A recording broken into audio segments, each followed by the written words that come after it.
E a palavra nos diz, João 19:30, e quando Jesus tomou o vinagre, disse: está consumado. E inclinando a cabeça, entregou o Espírito. Vamos repetir juntos? E quando Jesus tomou o vinagre, disse: está consumado. E inclinando a cabeça, entregou o Espírito. Peça ao Senhor que fala do teu coração e diga assim: Senhor Jesus, eu creio e serei alimentado espiritualmente. Porém, eu não conheço ninguém que se alimenta de bocas fechadas. Pode tomar o seu respectivo assento.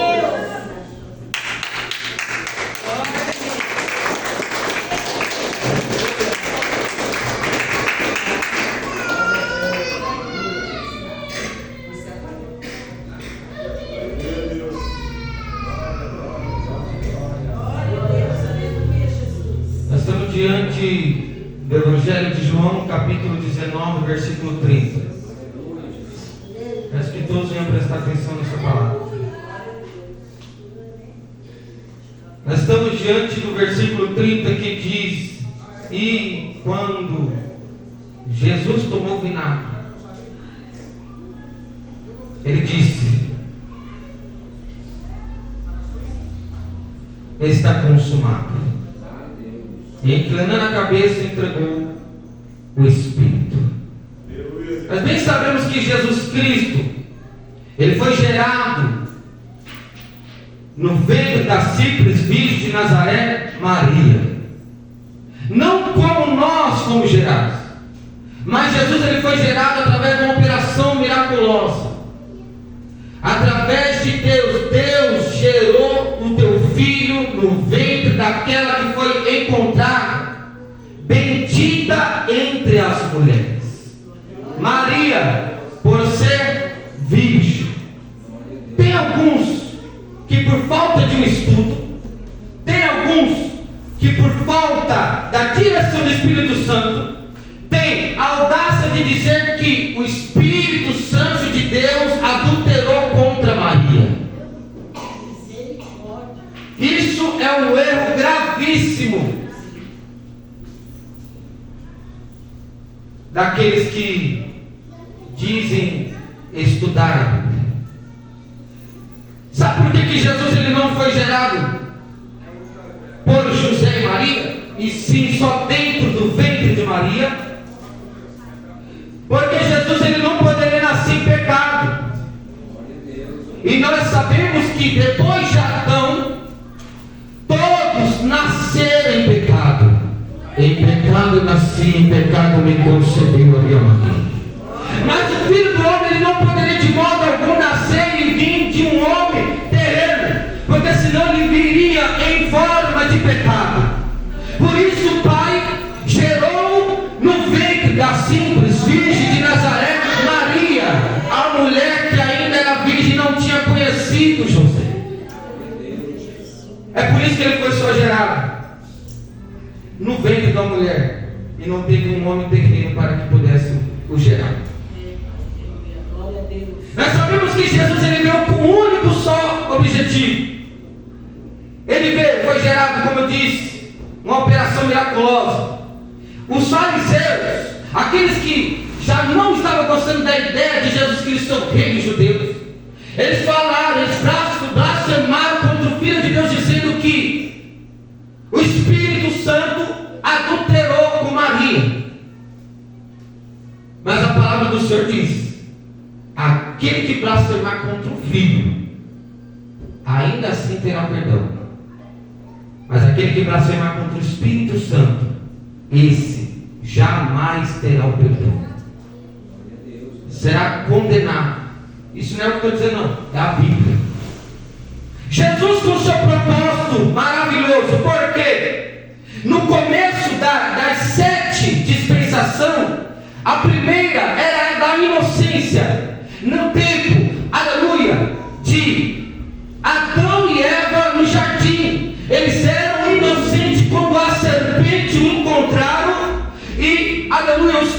conduzido e os tentado a pecar e a cair contra Deus. Depois do pecado que foi caído na primeira das 7 dispensações, qual? A da inocência. Eles pecaram. A Bíblia diz lá em Gênesis que Deus se arrependeu de ter feito o homem. Deus se arrependeu de ter criado o homem. Eu já quero dizer uma coisa para a igreja de Jesus Cristo. Tem uma coisa, aleluia, que Deus abomina e odeia. Aleluia, é o pecado da desobediência, pois ela abre porta para os demais pecados dentre ele. Aleluia, a insatisfação no coração do ser humano por não, aleluia, estar satisfeito do jeito que está vivendo, do jeito que Deus permitiu viver. Eles são conduzidos a pecar contra Jesus Cristo por causa da insatisfação. E a insatisfação, ela foi o carro-chefe que abriu porta para os demais pecados. Por que insatisfação? A serpente chegou para ela sorrateiramente e disse: olha, viste essas árvores e os seus frutos? Quem foi que falou para vocês que não poderiam comer? Eva responde: o Senhor Deus disse que... Ele não disse isso. Ele disse que de todas ao redor poder comer, mas aquela do meio não toca. Aí a serpente pegou, olha só como o diabo é. Ele disse: para com isso. Certamente ele disse isso porque quando você comer, você vai ser como ele. Então, por que você não vai e mete a mão e come? De vez você ficar sendo submisso a ele, você come porque você vai ser igual a ele. Quem está entendendo, diga amém. E ali Eva, ela quis e sentiu quase a mesma coisa que os anjos que foram expulsos do céu sentiram. Ela desejou em seu coração aquilo que ela nunca poderia ter. E de tudo que tinha de mais maravilhoso era a presença de Deus manifesta toda a tarde com eles no jardim do Éden. Mas ela quis ser o que ela nunca poderia jamais ser. Ser como o nosso único e suficiente Salvador. Ser como aquele que é o único mediador, aleluia, entre Deus e o homem. Ser como aquele, aleluia, que é o descendente da mulher, que é o oráculo de Deus, que é o sacrifício expiatório, que é o sacrifício salvífico, que é o sacrifício de vivo na cruz do Calvário. Ser como a rocha ferida de Merimbá, como o bálsamo de Gileade. Ser como aquele que pagou alto preço.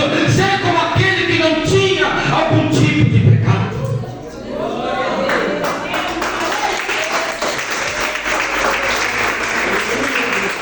Aí a insatisfação entrou no coração dela, tocou no fruto, desobedeceu. Primeiro veio a insatisfação, depois veio a desobediência, depois veio o pecado, depois do pecado veio a morte. A morte é aquilo que nos distancia de Deus. A primeira morte. Tem duas mortes. E Jesus, ele veio no ventre, através, o Pai o enviou. Ele se despiu de toda a sua divindade, para que ele pudesse atender o chamado de Deus que tanto amou. Esse tanto amor não dá para se calcular, porque ele amou de tal maneira não se calcula, tal maneira é impensável, é indizível, é incalculável, é imensurável, tal maneira que Jesus Cristo amou a igreja. Ele viu o teu filho na terra e o teu filho aceita. Eu aceito, Pai, pagar um alto preço, porque quando, aleluia, houve o pecado na primeira dispensação, no tempo da inocência, eles se distanciaram e foram, aleluia, expulsos do jardim. E daí então, o irmão que nasceu depois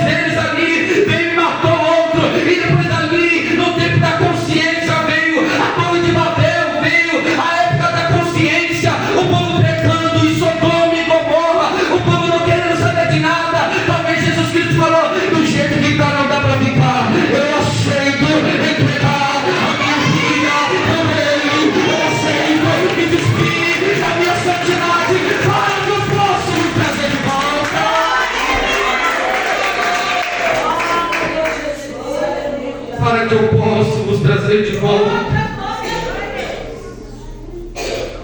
Imagina comigo. Primeira dispensação. São 7. O tempo da inocência. Vocês sabem porque Adão e Eva viviam no jardim. Era tão inocente que eles viviam despido.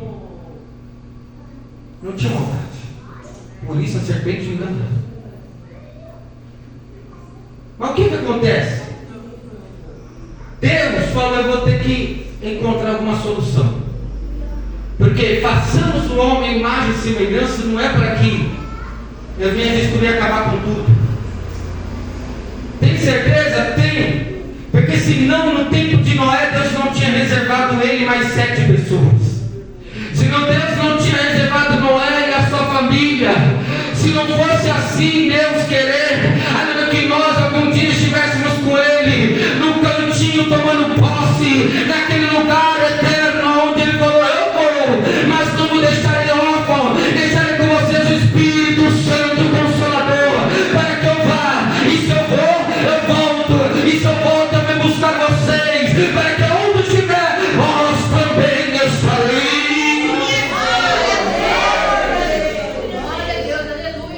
Deus está pensando numa solução. Pensando assim: é o que eu prego. Deus não tem tempo para pensar. Ele é onisciente. Onisciente, ele sabe de tudo.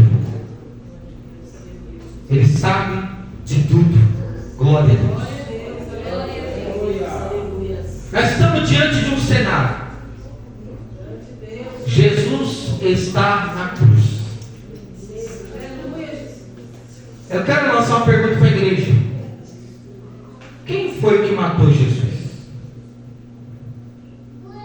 A igreja precisa saber. Não. Quem a gente menos espera foi quem matou Jesus. Lavou nossos pecados, né? Sim, pelos nossos pecados. Mas quem enviou ele para matar?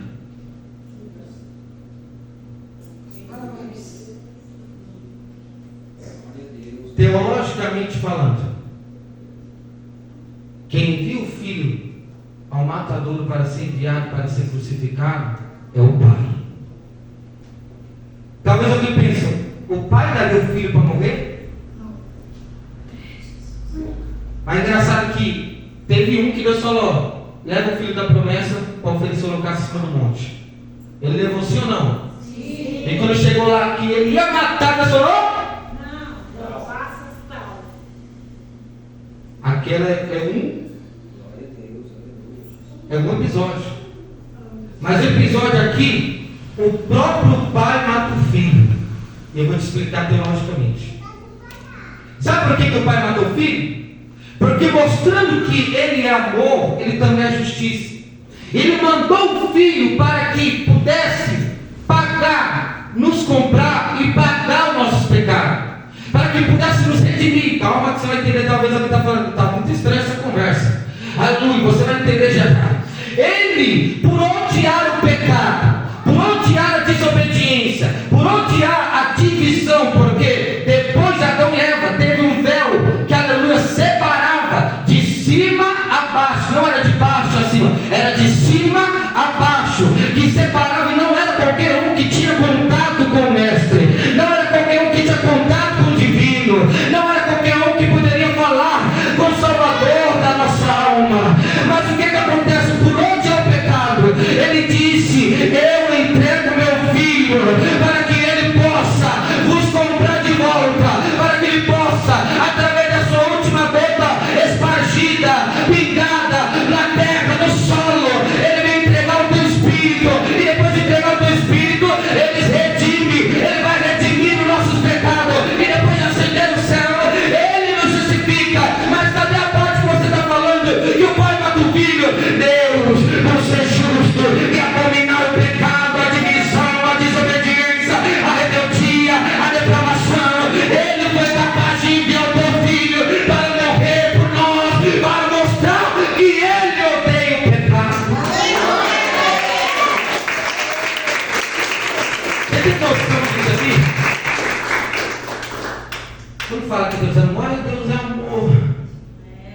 mas eu conheço um Deus que mata. Deus dessa maneira. Quem não prega isso? Aleluia. Deixa os pastores pregando isso.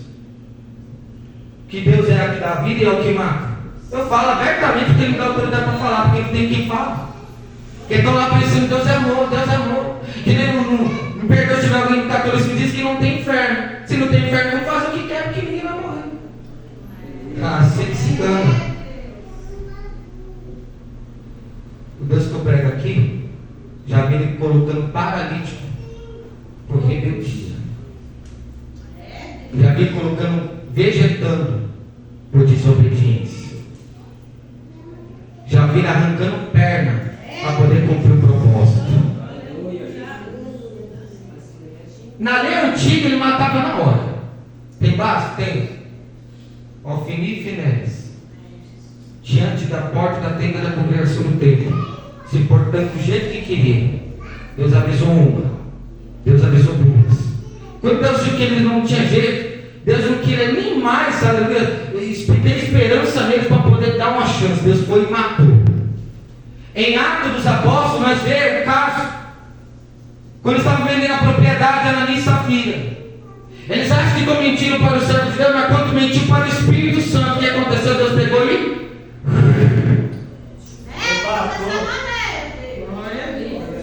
E sabe qual que é a diferença de lá para cá? Aquele tempo Deus matava na hora.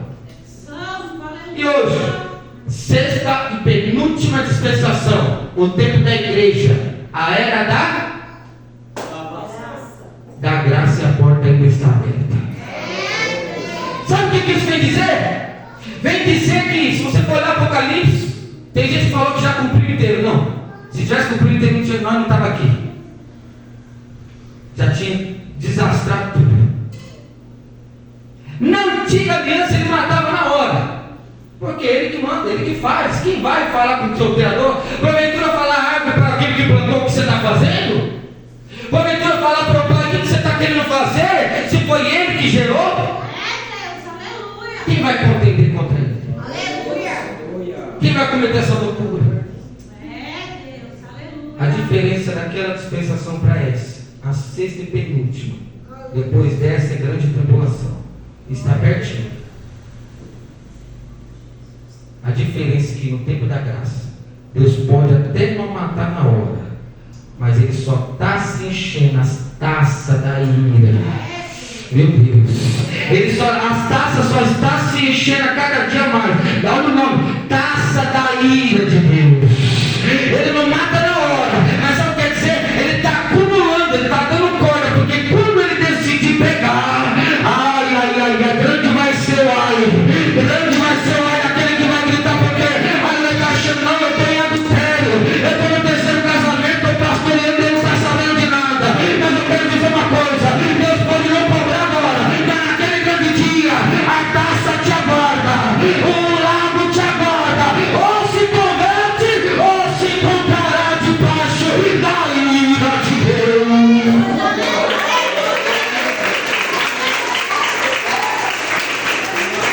Deus mandou o teu filho. Eu quero explicar isso aqui da melhor forma. Deus, por tanto odiar o pecado, Ele foi capaz de tirar o teu filho para enviar, para apagar. No grego, tetelestai, está pago, está liquidado, está consumado. Para apagar os nossos pecados, Ele matou o filho. Você consegue entender uma coisa dessa? Ele está falando, não é assim não. Mas você estudou? Alguns falam que foi o romano, alguns falam que foi a igreja, alguns falam que foi o pecado, mas quem foi que enviou? Quem foi que o entregou? Será que o pai o entregou para falar assim e passar a mão? Não, entregou para morrer. Sabe por quê? Os nossos pecados, a nossa podridão nos causa divisão contra Deus. E Deus, por tanto amar, Ele foi capaz de entregar o filho para morrer. E Deus, por tanto amar, Ele foi capaz de entregar o filho para nos comprar de volta. Porque a Bíblia diz que nós estávamos em divisão contra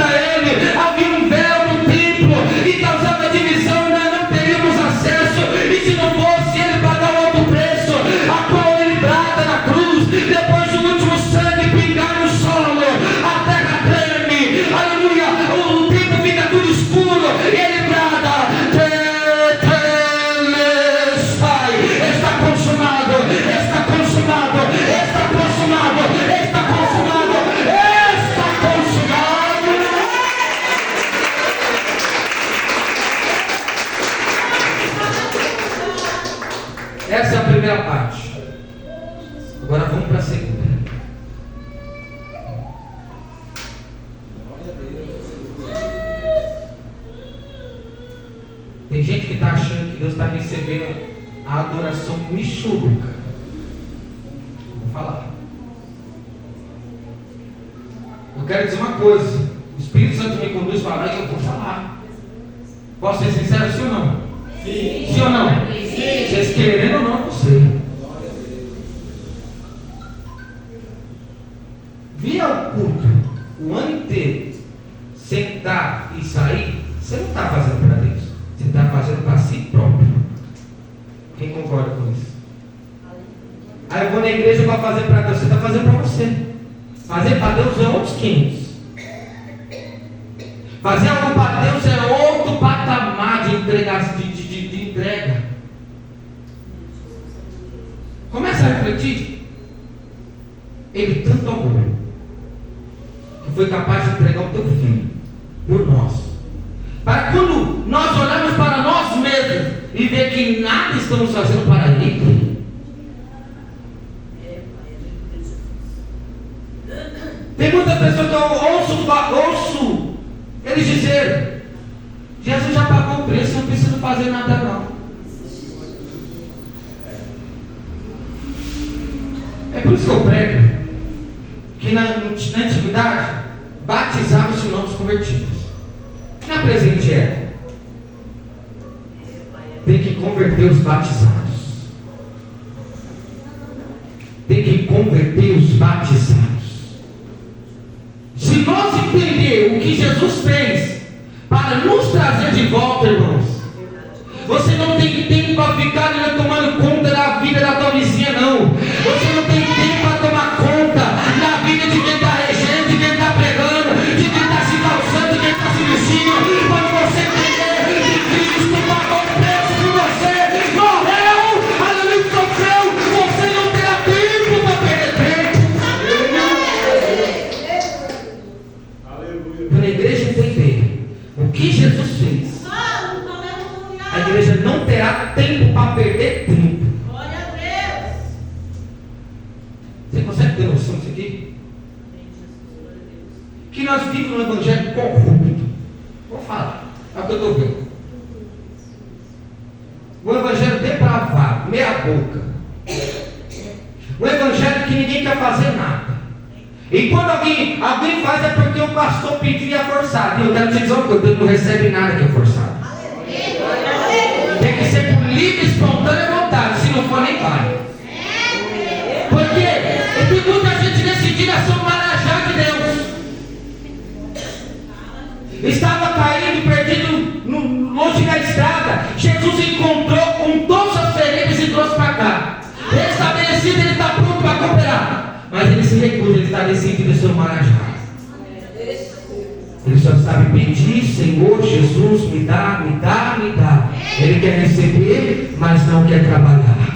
Não pode cantar, ele está sempre rouco e pode piorar. Ele não visita porque de repente seus pés vão inchar, mas só quer receber. Glória a Deus. Tem gente que está vivendo o evangelho contrário ao que Jesus ensinou.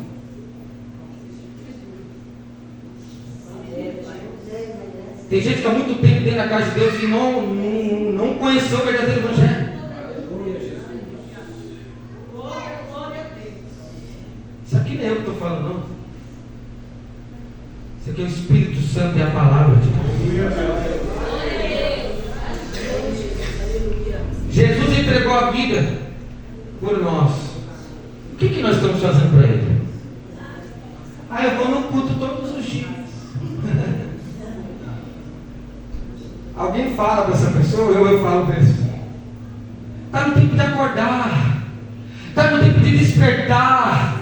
Você está achando que é todo mundo que está aqui que vai subir? Você está achando que é todo mundo que quando Cristo raiar nas nuvens, porque no primeiro advento ele não pisa no sol, no primeiro advento ele vai raiar nas nuvens. E quem está na terra, quem está na carnalidade, quem está no mundo, não pode testemunhar a grande maravilha que ele vai fazer no meio do teu povo. Ele vai transladar, raptar, arrebatar, transformar, levar para a glória, levar para o bema, no grego, no tribunal de Cristo, para cada um seja julgado segundo o que fez, segundo as suas obras. Receberão o galardão, e depois do galardão participarão da boca do Cordeiro para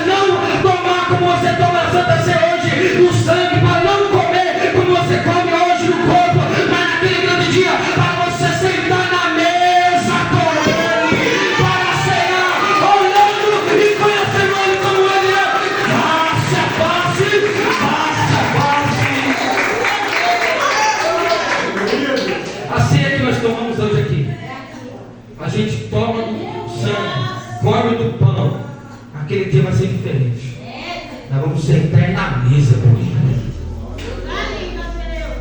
Isso é se nós chegarmos lá. Queremos que sim. Mas o que nós estamos fazendo para isso? Tem gente que está em constante rebeldia contra Deus e contra a palavra, está crendo que vai subir. Eu não entendo essa geração, nunca vou entender. Uma geração que custa para você ver Deus. Se tiver alguém aqui para fazer movimento com o braço, gincando com os chances da capoeira, tem gente que vai falar, meu Deus, é forte. Mas quando alguém levanta, Deus levanta alguém do montouro para pregar o que ninguém quer pregar, ninguém fala que é forte, está todo mundo cessando, glória a Deus.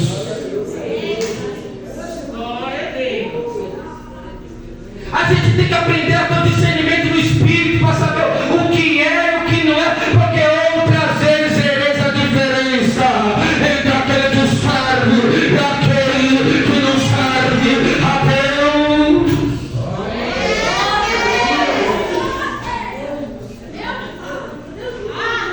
Eu estou cansado, isso que tem pouco tempo na caminhada com Jesus.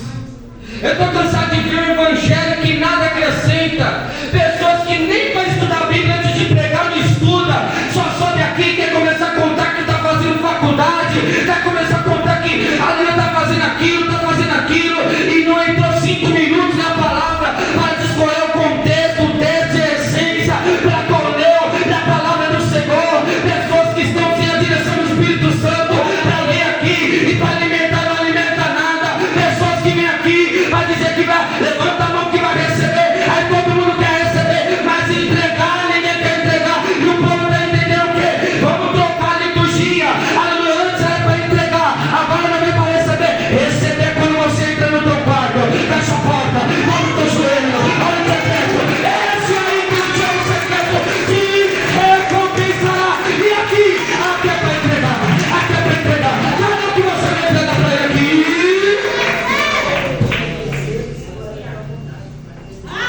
Tem gente que vem aqui, eu vou lá receber minha bênção, não. Aqui você não vai receber nada. Aqui você veio para entregar. Receber lá no teu quarto. Quem sabe disso aqui? É por isso que tem uma geração que tem que ficar mandando dar glória a Deus. Mas eu entendo uma coisa, que nem naquela passagem em Betânia, aleluia, da mulher, aleluia, que tinha um vaso de alabastro. Sabe o que acontece? Acontece que ela não foi chamada para aquele culto, mesmo assim ela foi e entrou na casa. Sabe o que isso significa? Agora não precisa ser convidado para adorar. Ele está adorando. Agora não precisa ser convidado para adorar.